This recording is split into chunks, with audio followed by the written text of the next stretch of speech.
Hi, everyone. This is Kali Arevalo, editor of Institutional Investing in Infrastructure. Here joining me today is Peter Mackey, managing director of GasEntec.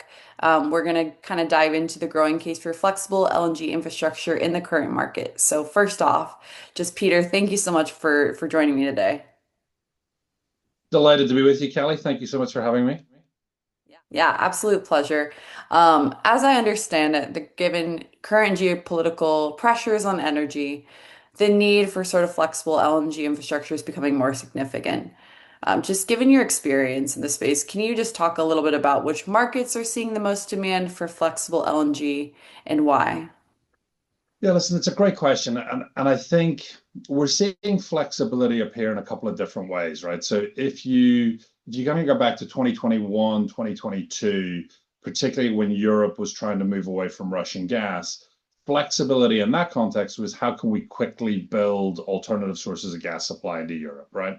And that question was largely answered through the arrival of floating storage and regasification units, right? So flexibility in that European context was a question of speed. So that's sort of one kind of flexibility we see in the market. Elsewhere in the world, you see a lot of markets that are trying to transition towards gas. So moving away from either coal or heavy fuel oil or diesel or whatever it is. And as they become gas consumers, they want to move into a model where they have a means of bringing natural gas into their markets, but that's scalable through time, right? So flexibility for them is about size and about what it can do to meet their demand needs. So what we're really seeing is flexibility has become more important, but it's manifesting itself in different ways depending on the market you're in. But I think the common kind of technology that seems to be feeding kind of all of those different demand cases is floating gas infrastructure, right? The ability to bring things in at speed and at varying scales to meet the demand needs in various markets around the world. So where and why is floating and flexible LNG import infrastructure on the rise? And how does this infrastructure compare with, say, traditional LNG import systems?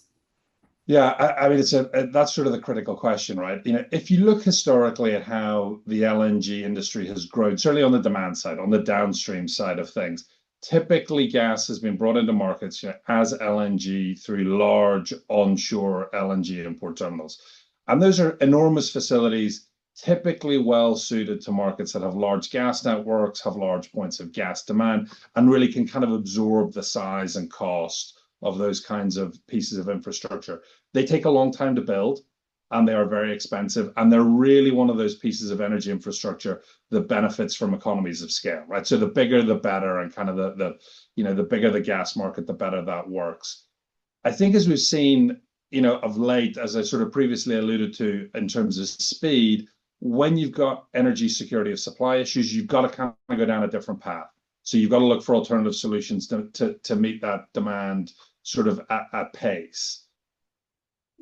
Where we really see a much bigger trend, though, is from those emerging energy markets. And those are either emerging energy markets or emerging gas markets. They don't have to be emerging markets per se, right? They can be big markets that are transitioning to gas.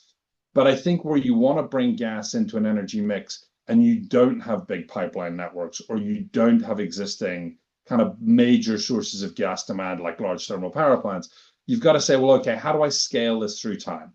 How do I deliver something which gets gas into my market, which is what I want to do? How do I make sure that it's at the right size, at the right cost for where I am in the growth curve, in the energy growth curve, but then allows me to build through time, right? So you're really seeing it everywhere.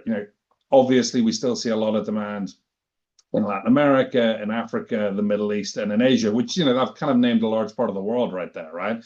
So in terms of the flexible and scalable piece, really, the Southern Hemisphere is still a huge source of demand in that space. Europe was obviously a big, big source of, time flexibility in the last couple of years, really, in responding to that sort of Russian gas situation. But we really see demand everywhere. Right? It's a very global trend. Yeah, thanks for shedding light on that.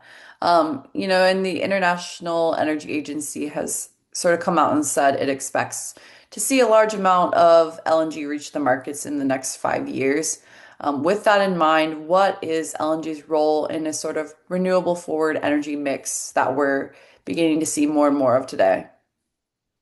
Yeah, and this has been a big source of debate in the industry, for a number of years. But I think what's become clear is obviously renewables are here to stay, and I think that's the right answer. I think probably everyone in the energy industry agrees that we need to decarbonize and that we need to be thoughtful about how we design energy systems. I think what's also become clear is if you add a lot of wind and you add a lot of solar, and even if you add a lot of batteries to networks, you do need something to back that up. And it's the sentence that's been used a lot throughout the industry. What do you do when the sun doesn't shine and the wind doesn't blow, right?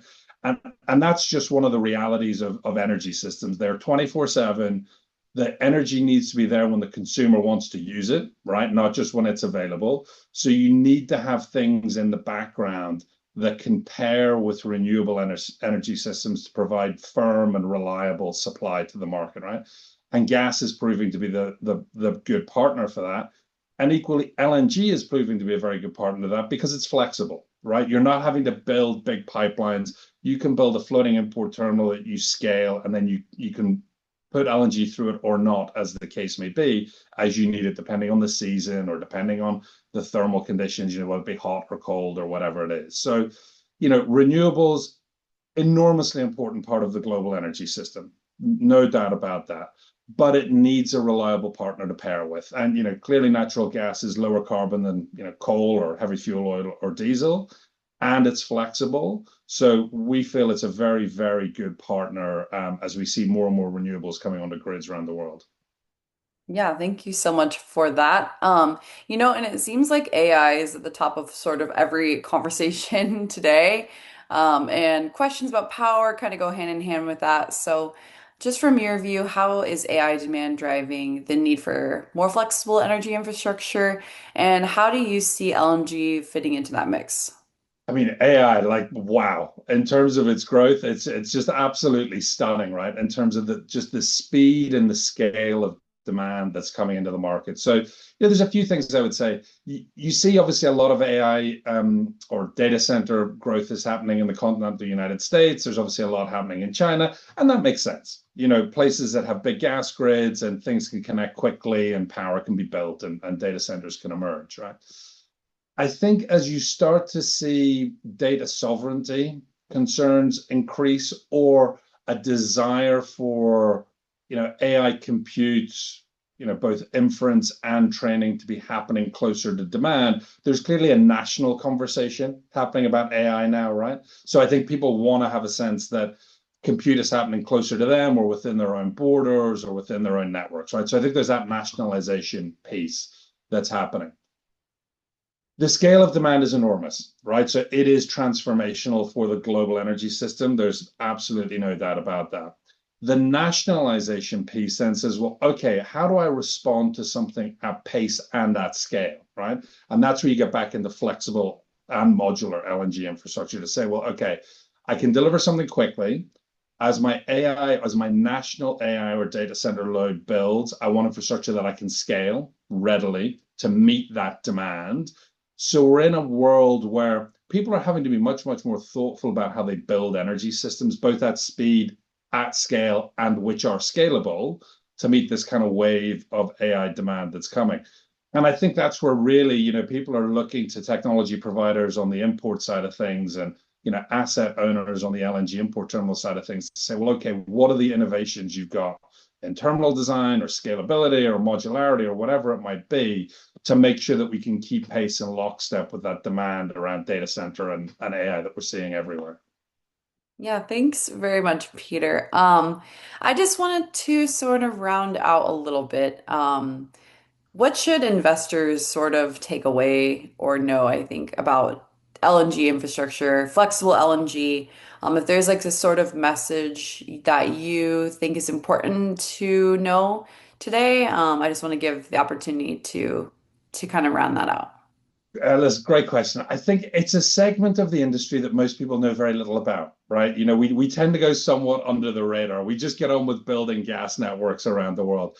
But I think we're in a phase where we have three or four very, very just macro global trends coming together that's creating a huge runway for growth, right? So I think it's large, it's important, it's long duration energy infrastructure, it's global and it's not going away, right? So I think this kind of next 3, 5, maybe even 8 year cycle, you're going to see an explosion in growth in LNG infrastructure around the world. So I think that's an exciting theme for investors to be looking at in detail.